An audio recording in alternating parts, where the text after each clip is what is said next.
that one, the Bible told us that a lot of things happened. Out of the 12, let me ask a simple question before we continue. We saw that there were how many?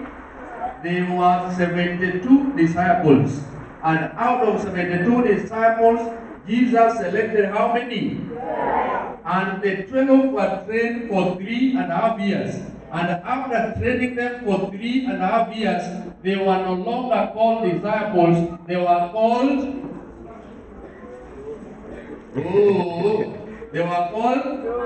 apostles. Okay? Jopuonjre apar gariyo, joote apar gariyo, owuok kuom jopuonjre 72. And now they are not called jopuonjre, they are called what? Joote. And much of the work they did is written in the book of Acts. So after training, people qualify into the next class of order of the work of God. Kwa hivyo unapokaa hapa, right now, I know you belong to various classes, but we are praying that God will give you His grace. Kwamba after this training, your name will change. If you are disciples, you will now change into apostles. And now Paul, in the book of Acts 19, alifanya nini? He also went to preach in the church. No one accepted his summons in the church. Opposition and criticism. Na akaamua ya kwamba you will just select a few and you will train them in the hall of Tyrannus. And he trained them for how many years? 2 years. How many were they? There were 12 disciples. Paul also had disciples, 12 of them, trained for 2 years in the hall of Tyrannus. And when they were told now to go out and preach, how many people did they bring into the church? 2 million people from the entire region of Asia. So that is very powerful for yesterday. Today, we want to come into our next topic entitled Walking the Path of Rejection. Walking the path of rejection. Can we shout it? Walking the path of rejection. Walking the path of rejection.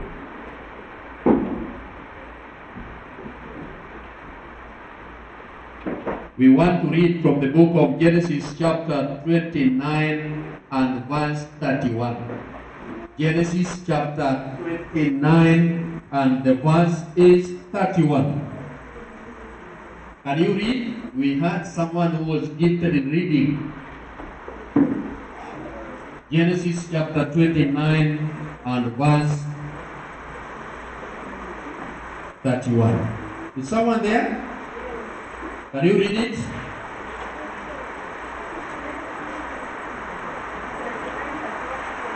Yes. When the Lord saw that Leah was unloved, When the Lord saw that Leah was unloved, he became pregnant, yes, while Rachel remained childless. while Rachel remained childless or barren, walking the path of rejection. And our attention today is not about Josiah. Our attention today is about Leah. Leah. When the Lord saw that Leah was unloved, the Lord gave Leah a child, but Rachel was barren. Now, what is rejection? Rejection ni nini? What is rejection? Kukataliwa. Rejection is the act of refusing to accept someone, or refusing to use someone, or refusing to talk to someone, or refusing to believe someone. That is what we call rejection. When you refuse to accept someone, when you refuse to talk to someone, when you refuse to use someone, when you refuse to believe someone, that one is called rejection.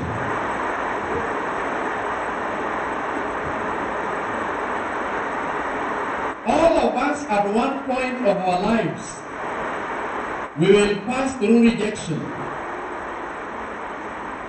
All of us, whether you are a leader of the church, whether you are a youth, whether you are a church member, whatever position you hold in the church or in society, at one point of your life, you will be rejected.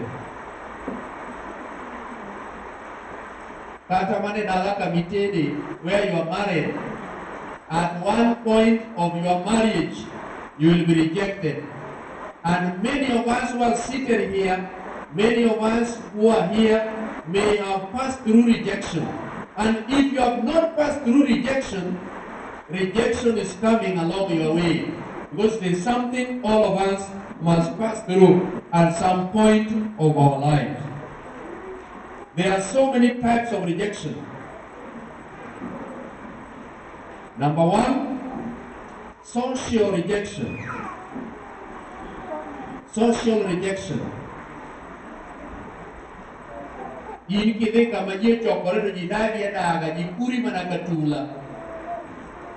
People do not want you where they are seated, where they are, where they are talking, whether they form groups, they do not want to see you around. That is social rejection. There is also what we call career rejection. Every place you go, no one wants to employ you. You knock this door, no one. You knock this door, no one wants to employ you. In our places of work, people have been rejected even when they are working. Your colleagues will actually just want to reject you because of the reasons best known to them. Then there is emotional rejection. That emotionally, people will just not want to associate with you, and they will always want to trigger your emotions. Just to make sure you are not happy, just to make sure you are sad, just to make sure you are going through stuff in your life. That is called emotional rejection. Now, the Bible talks of Leah as a young girl. Leah, a young girl who is walking the path of rejection. Leah, the young girl, was rejected by the entire society. From the time Leah is born, Leah. Now, the name Leah means one who is ever crying.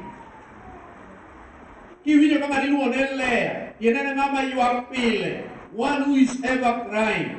If someone is not happy,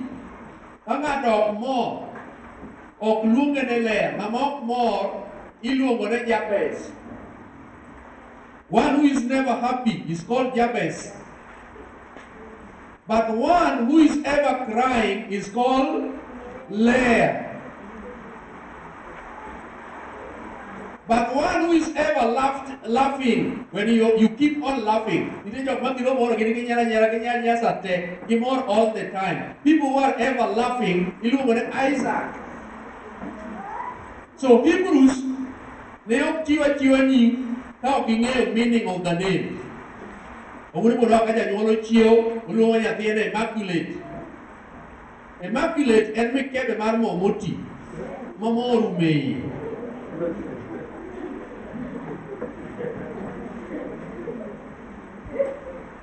So they were not just giving names, they give you names. Hello, what expect about you. So Leah, when she is born as a little child, the mother gave her the name Leah, meaning one who will not be laughing in this life, one who will ever be crying. Just all the time.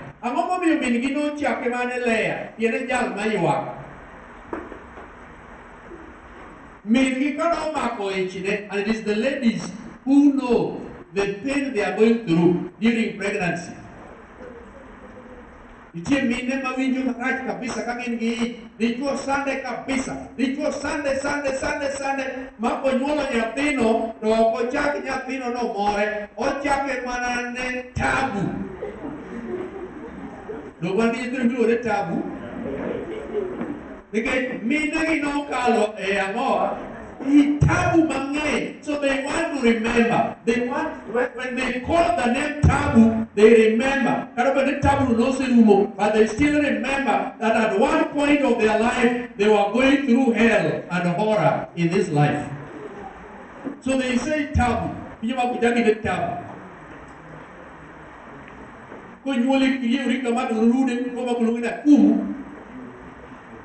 So that they will remember actually what they went through. And all of us must be representing some kind of a background more eye.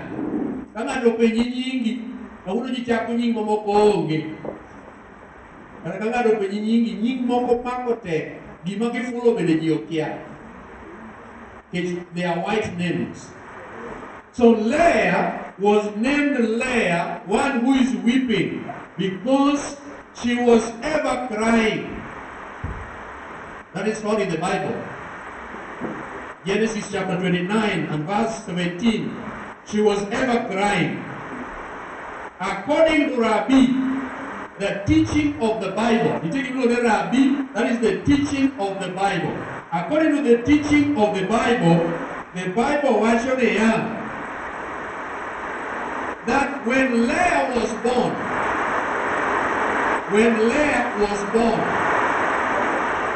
the mother was already aware that Leah will be married to Jacob. That was known when she was born. Lekin chik mane joka ne wacho niya, kinyuolo nyathi ma wuoyi, to biro dhi mana nyuomo nyar nergi. Are you getting what I'm saying? Are you really getting me? Chon ne ji ok nyomba. Ni wuok kidhi kala chonyo ni nyomba. Chon you will get married kawatini. Emomiyo when Isaac was almost getting married, nyako notamo gi e gweng'gi magi wuok gidhi ka nergi, gikone miwa uru nyako to duogo tedne Isaka. So min Leah nong'eyo ne nyathi owadgi ema biro nyuomo Leah. To nyathi owadgi ma biro nyuomo Leah was Jacob. Koro kone no. Ka Jacob ema biro nyuomo nyathini because she is the firstborn and Jacob is also the firstborn dalagi kocha. To nong'eyo ang'ene the life of nyathini dhi bedo a weeping life. And so from birth, Leah is given the name Leah to mean one who will be crying all the time in ngimane. Mane nyalo some buk mar chakruok 25, Genesis chapter 25, and from verse 29 and verse 24 through verse 26. Genesis chapter 25, verse 24 through verse 26. And the Bible confirms that Rebecca also had two sons, Esau and Jacob. Now in the rabbinical mind, Esau was to marry Leah, the firstborn, and Jacob was to marry Rachel, the secondborn. When Leah was born, she was named Leah because her mother had known and predicted her fate. And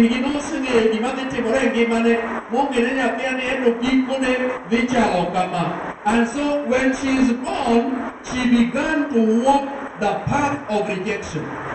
No daga gima mongere, nengi manyathiani dok nyal bedo maber.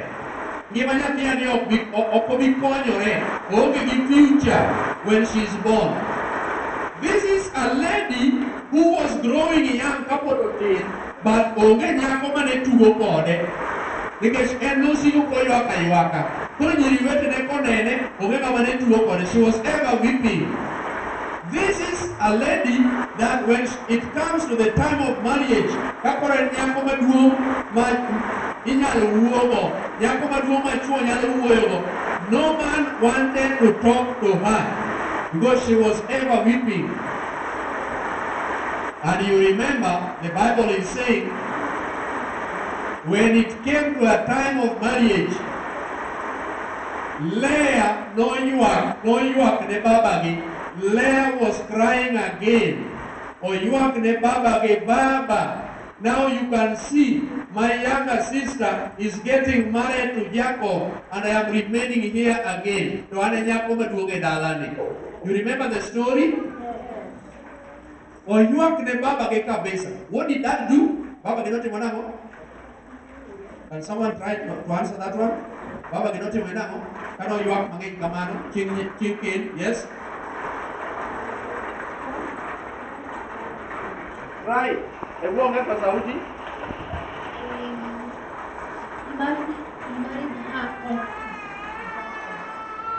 Oh. What did that do? Kanya kini na yuak malish kamay. Yamin di matine makro dite do peno do. What did that do? Yes, right? Our microphones are working.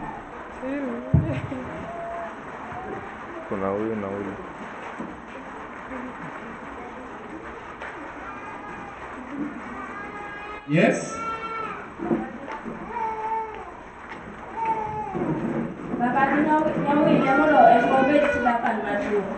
Oh. Okay. Yes. Baba gino ile.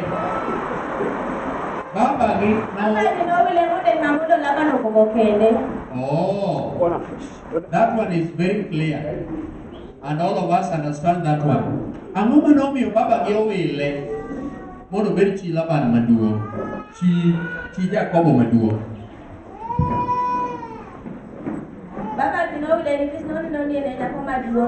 Yes. Koma timdika to diwa eka popo dikatire. Yeah.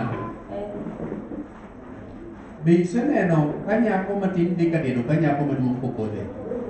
Jom pune mangay di lakini baba kene no ni twitch ko ni nyako matin dikatire to maduong pokode dikatire do. Kuro ile. Yes. Oduoko maber. Baba gi no ile. It was very painful for Leah during this time. Nenyamin gi maduong is getting married, but for her, she's still remaining in the home. She cried. Kada Bible wacho niya, ne baba gi noloko gi. Sarus. Otieno, they were doing weddings at night. No kele uwi. Gila, yedi mo sa narus? Have you attended any wedding? See, they always cover the head. They cover the head. So when the head is covered and the eyes are also covered, you are not able to know whether this is the lady until you unveil it.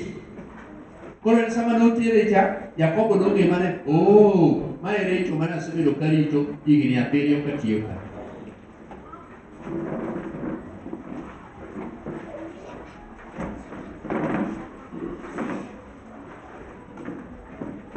Koro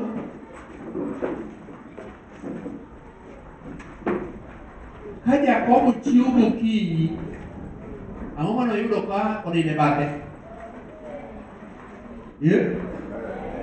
Leah koso Rachel? Kaeto notiyo ne ng'a? En notiyo ne Rachel nikech nyako mane ohero. And the law also accepted ne Rachel ema nonego nyuom nikech ne en second born, Rachel was also second born. Kaeto gino odhi olokore, wuon gi oneno kaka nyathine ne ywak malit, okone nyathina we ywak, ang'e gima dhi timo. Adhi loko ni gino mondo pi wang'i oywak. Nolokne kend, to koselokne kend kama, dong koro onyuome. Kaeto Bible wacho niya, ne bang' kosenyuome,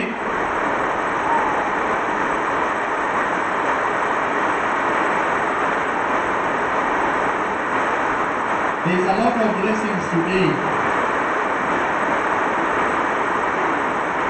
Algunos ya saben cuidó a también.